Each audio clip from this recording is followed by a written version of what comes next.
Thank you very much, Secretary Claudio.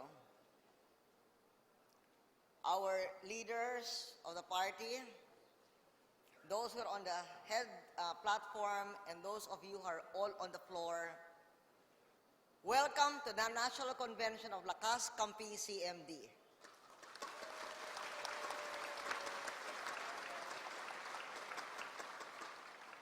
Our party is the dominant party of our generation.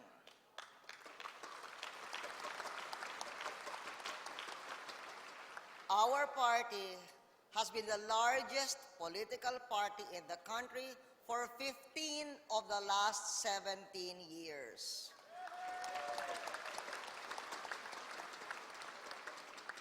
%72% of the country's elected leaders are part of us.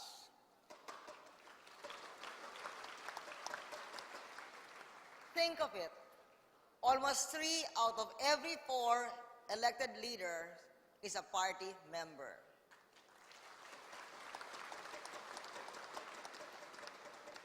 This overwhelming majority confirms that our party is the true party of the people.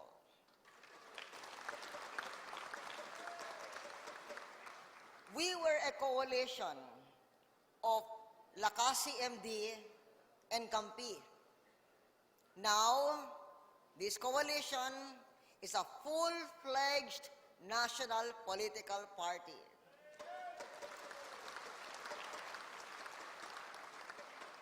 The Commission on Elections has upheld the validity of our merger.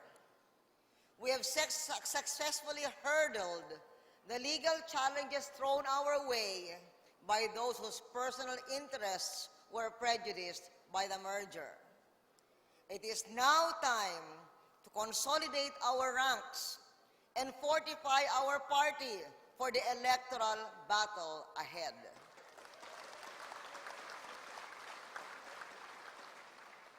Let us transform Lakas-Kampi CMD from the party of the present to become the party of the future.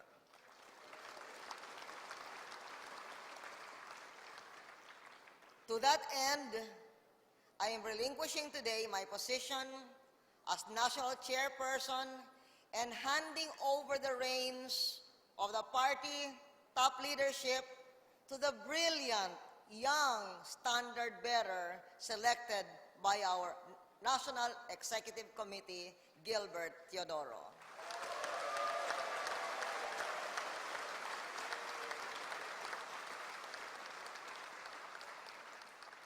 Our Constitution and bylaws reserve the power of nomination to the National Executive Committee, acting as the National Electoral College.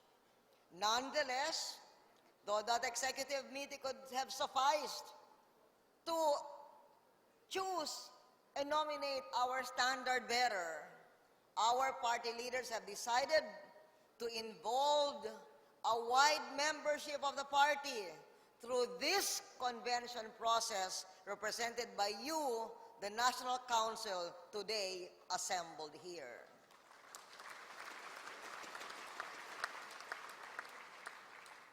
I congratulate the Executive Committee for this far-sighted decision to share the selection process and make that process truly a process of the party leaders from all over the country. This is a far-sighted decision, and it keeps the tradition of free, democratic, and transparent selection of candidates that our party holds sacred.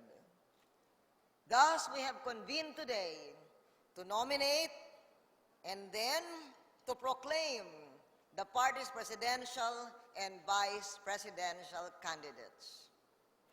Over and above the legal qualifications imposed by law, what we want to do today is to nominate presidential and vice presidential candidates who possess the idealism, the confidence, and even the youth to move our nation forward to win the fight against poverty and bring our country to the verge of first world within a generation.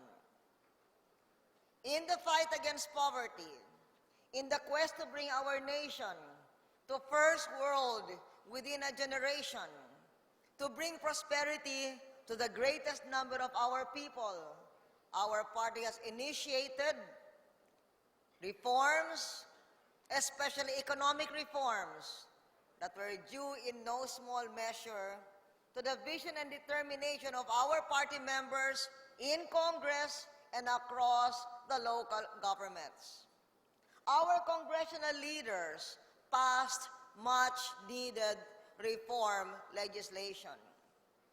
Our local government leaders, using your fully released ERA and also your own earnings from an increasingly active business environment, our local leaders stayed on the course of reform, exercises firm political will, and on top of their own local initiatives, replicated the national programs in the countryside and in the urban centers. At a time when other parties were succumbing to the temptation of settling for the populist line, our party sustained the reforms and emerged vindicated by an unprecedented 34 quarters of growth that the country enjoyed on our watch, and further vindicated by the resilience that our economy has demonstrated in the face of the global financial crisis.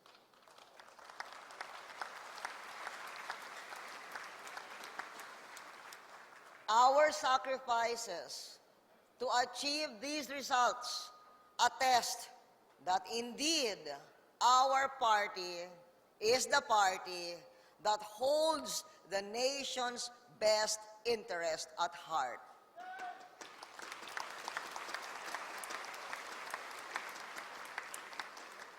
The people deserve